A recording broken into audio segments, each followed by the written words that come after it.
Would you consider yourself happy? I think a lot of people answering that question would give a resounding no. And then, follow up with a few reasons why, whether it be they hate their job, they just got broken up with, they're depressed, a million other things. A lot of people would say yes. And then I think a very big bulk of individuals would say, I don't know, maybe. Some days yes, some days no, because happiness varies day to day. And what makes you happy, and how can you be somebody that is a happier person? Well, first, we need to go over what happiness even is. The definition of happiness is the feeling of pleasure or content, but it's not that simple to just say, oh yeah, I feel pleasurable today, I feel content today. In a given moment, it can mean that, right? Like, if in an hour of a given day, you might be happy, right? If you're on a roller coaster watching a movie, doing something that you enjoy, in that moment, you're happy. But are you happy as a person? Is your life in the day-to-day basis of your life something that you would consider makes you happy? So does that make you happy? Are you stressed? Are you unhappy? And that's a much more complex question because, yeah, if you're out drinking with your friends or you're on a date or you're doing something that obviously just causes immediate pleasure or content, you're happy in that moment. But overall, it's a much larger and harder to answer question on how to reach that happiness, as well as if you're even happy to begin with. I think happiness is a culmination of small individual goals and pleasure points that kind of lead up to one larger goal or thing that can make you happy. I think happiness and achievement intertwine greatly, right? Like being able to build towards goals and have an individual purpose is what drives people. And I think having that drive is what gives you happiness, because even if you have lacks of stress, you could be bored and feel like there's no meaning. And that is similar to the feeling of disgust or displeasure. And displeasure is the lack or the opposite of the thing that would cause happiness. I feel like I explained that poorly. A better way to determine what makes somebody happy is the lack of things that cause you to be unhappy. And we were just recently talking about that in another video where we were talking about money, right? Does money equal happiness? And I would say no, but money removes a lot of the stresses that cause you to be unhappy, therefore contributing to, in some fashion, happiness. It doesn't guarantee make you happy in every way whatsoever because, there's still a million things in your life that could cause you to be unhappy, whether it be stresses, deaths in the family, individual genetic disbalances in your brain that cause you to be more anxious or depressed, or things of those sorts. I think humans are addicted to pleasure, right? That is kind of how you derive morality. It's how you derive happiness, right? Does something cause pleasure or pain, right? That's an argument that a lot of philosophers will make on the grounds of how morality even exists, right? If something is painful or displeasurable, it's bad. And if it's pleasurable, it's good. With a few exceptions, and then you can get into an argument of like drugs or something that might be pleasurable but to me, but not you. And then you go into the subjectiveness of what somebody may like or dislike, and that's where morality gets a lot more complicated. But back to the happiness part of things, I think a lot of people are unhappy because they don't have enough outlets to achieve pleasure in a meaningful sense. And by that, I don't mean like you got to start doing meth. I mean the exact opposite. Similar to a drug addict that's doing meth over and over again, while theirs is a chemical, balance in their brain, and then the drugs kind of obviously building up a tolerance in their system, the same thing could be said of a goal or thing that you achieve on a daily basis that causes pleasure. If you only do one or two things every day that make you happy and give you contentment, then overall and throughout time, that contentment level is going to decrease over time because you're doing the same thing over and over again. It will become monotonous. It will become boring. Boring is equal to disgust, and disgust equals unpleasure, unhappiness. So one of the best things that you could do is give yourself a variety of things and goals that you could achieve to make you happy. One of the obvious examples that people, don't really think about often is just sports. The reason people enjoy sports, the reason people enjoy video games is because you get small level achievements all the fucking time, right? And sports are something that are addicting and also lack the toleration level that a lot of other things do, right? Like where you might do one individual thing every day, you might watch a movie every day, and off rip, they make you feel really happy, and then over time they become boring and, stale when you rewatch a series over and over again.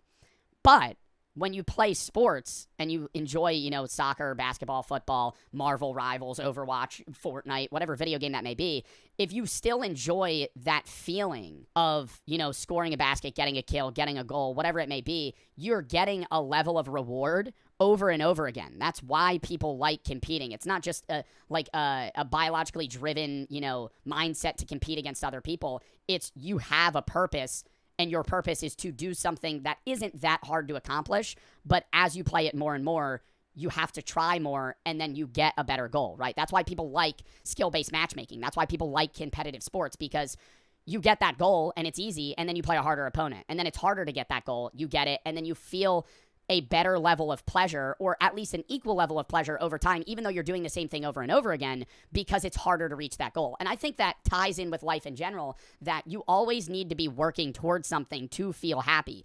One of the biggest reasons a lot of very rich people are fucking unhappy, even though they have both boatloads of money, is because there's nothing for them to fucking do anymore.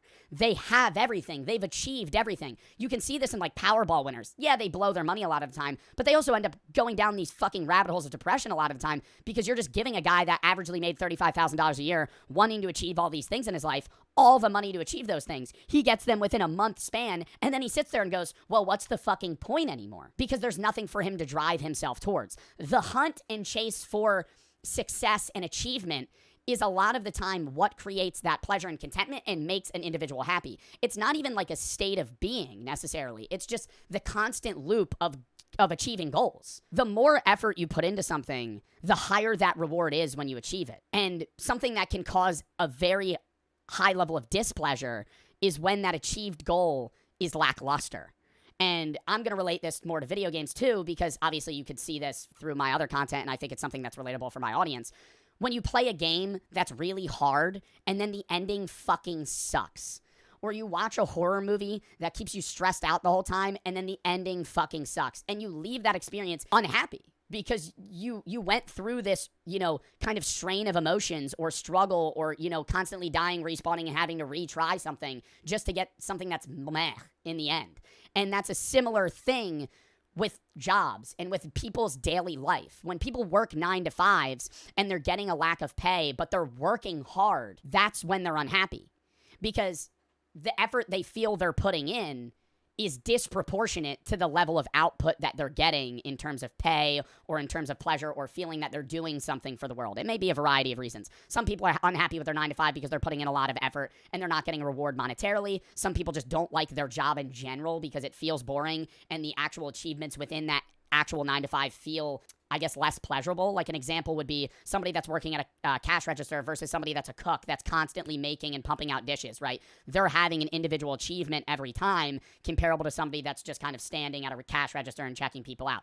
It depends basis to basis on what people like pleasure-based, right? Like if you had to pick through a variety of 9 to 5s, each individual may like one more than the other, even if the pays are the same, possibly due to how easy they perceive the job, right? Some people are good at some things more than others, and how pleasurable that achievement may be time to time in that little, 9 to 5 frame where you're, completing these tasks over and over and over again. Obviously, I can't talk about this in a personal understanding point, but from everybody that I've spoken to, like a great example is like Amazon delivery drivers.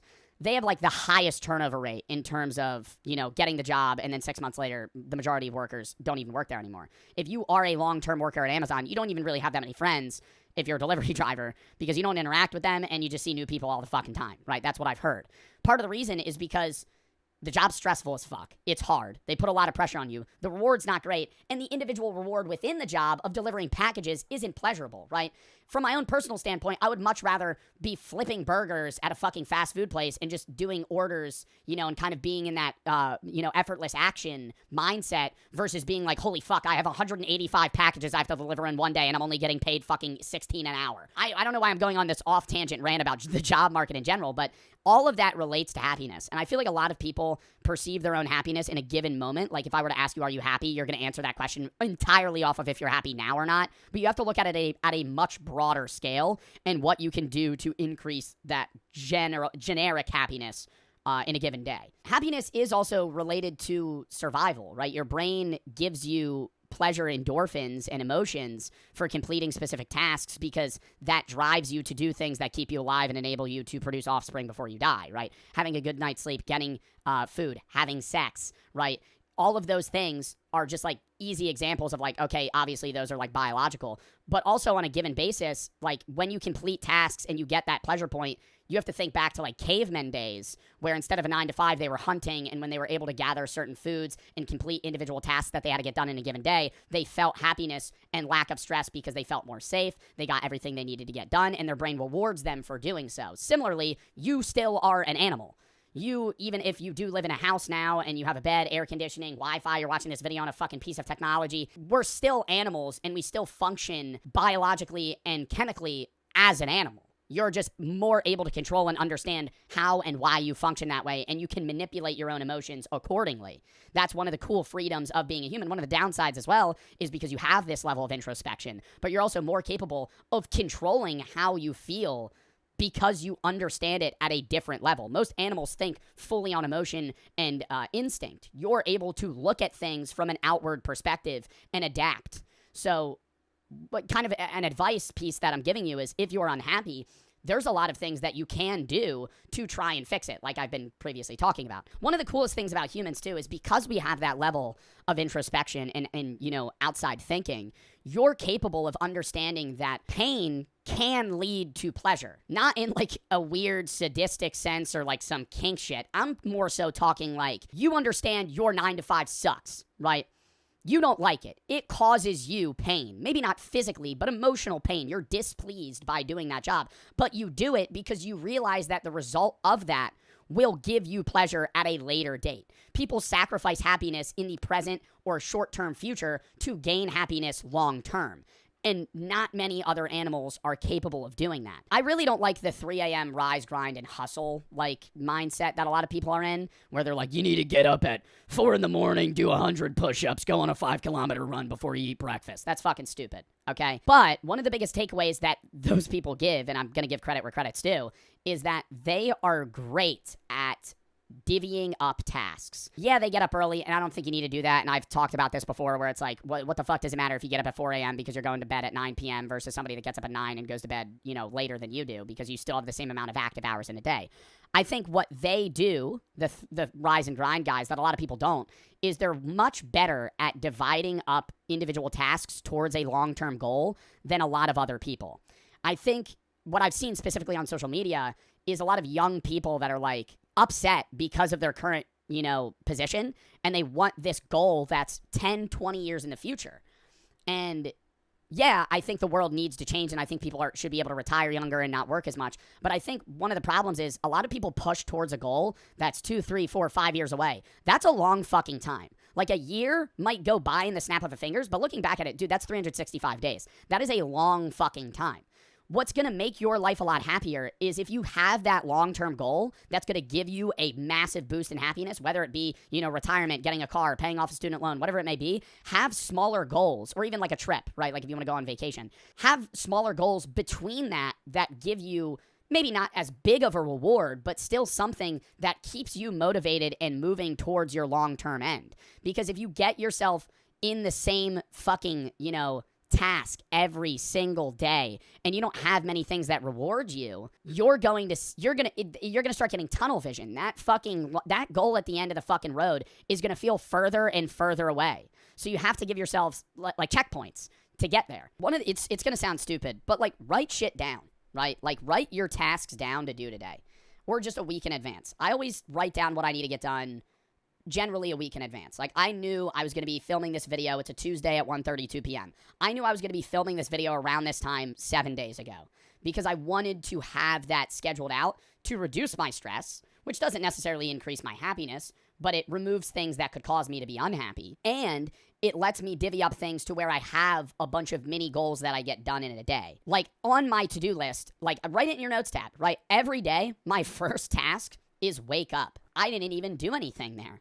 But it's not really providing me that much of, like, a benefit or reward. But, I wake up, I go, I didn't die today. I didn't die in my sleep. That's great. And then I get to cross something off my list. And every single thing you get to cross off your list makes you feel some level of accomplishment. And I don't want to say it makes the day go by faster, but it makes a lot of tasks that you have to get done in a given space of time a lot more achievable and easier to spread out over periods of time. And then because of your scheduling a lot, you're able to give yourself more reward points, more times off, and more things that you're able to do because you're able to kind of pinpoint tasks that you have to get done in like either the earlier half or the latter half of the week, depending on when you want to get, some free time or go see a movie, hang out with friends, whatever it may be. The only problem in the reverse of this is you could get addicted to getting things done, and I get a lot of stress knowing that there's more. I can't relax. That's why, I mean, if we're being fully transparent, that's why I get high all the fucking time, right? Because when I'm not, I'm doing work and other shit until I go to bed. Even if it's not something necessarily for social media, I'm trying to come up with other video ideas. I'm trying to order things for future videos. I'm trying to find future games. I'm going through tabs. I'm trying to figure out a million other things that I could do to, kind of improve either my social media job or try to give me another sense of reward or kind of even start doing tasks that I'm not doing for another 2 days. Like, one of the biggest things is, say I have 6, 7 things that I need to get done today. If I finish all of them, and it's 8 p.m., 9 p.m., 10 p.m., I'm going to go, well, I still have like 3 hours, 4 hours until I go to sleep, or so I could just get more done. Why don't I start doing the work that I have for Wednesday? And then I kind of load that onto the back end. And sometimes that's fine because then I'm able to give myself more time off in the end, but also recognize there is like a limit and kind of like a stress bar where you're going to have so much stuff sometimes that you need to spread it out. Even if you don't want to and you want to get it done today, sometimes you need to get it done tomorrow, but don't be somebody that procrastinates because then you're going to be constantly stressing about things that you need to get done, and then you don't feel a sense of reward. You actually feel a sense of pain from even having to do them so high that there is no reward in getting it done. Like, one of the best things for school that I learned was just don't procrastinate. Like, if you're able to sit down and write an essay and write out an outline and kind of condense that so it's not some big fucking scary task to write a 20-page paper when you're in college that counts for 40% of your fucking grade, and you can outline it and then write the first 10 pages one day and the other 10 instead of pushing it all into fucking 1 8-hour span, the work seems a lot less and the reward is actually a lot higher in proportion. The reward won't change, but you can mitigate the level of stress that you have for specific tasks if you can divvy them up. But when you do so, as I was saying, don't get addicted to getting shit done. I think it's great, and it's one of the reasons that I am where I am in terms of success. I think it's heavily on luck, too, but I'm also very consistent, right? I post every day on the main channel, almost every day on the gaming. I try to stream 6 days a week if I'm not vlogging or doing other breaks, and even when I am on break, I'm trying to make other content. It's like that consistency can help increase your day-to-day happiness because you're getting more done. You have a higher variety in your life. You're going to reach your goals a lot quicker.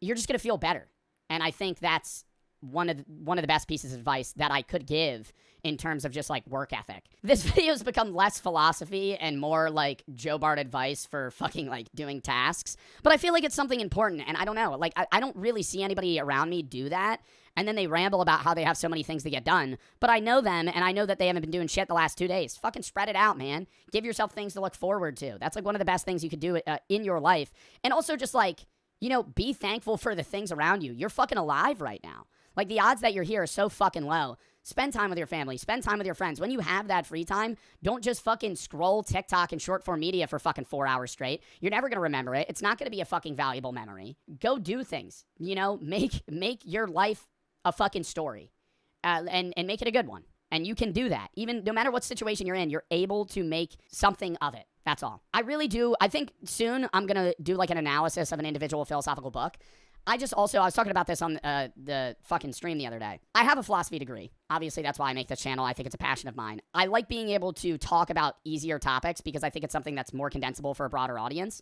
But I also have to recognize my limitations on my own philosophical knowledge. I think I'm able to paraphrase a lot of things, and I think I could go over a lot of topics, but I like going over them in my own words using the things that I've learned through my degree. I see a lot of other philosophical creators or philosophy creators like Alex O'Connor, for example. He's so fucking smart, right? He's able to quote and, pinpoint exact things in a book that I can't, right? And obviously, he might be putting a lot more time than I am into these videos. I kind of just write a rough outline of what I want to say, and then I kind of just ramble for 30 minutes and then fucking send it to my editor.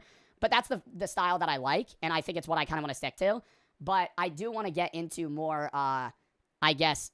specific talks about topics that I use a philosopher to kind of bounce off of. I just don't really know what I want to do. And so that's why, I appreciate the suggestions and stuff. Somebody actually asked about this in one of the comment sections, so that's why I made a video about this. So if you have anything that you want me to talk about, send it down below, and then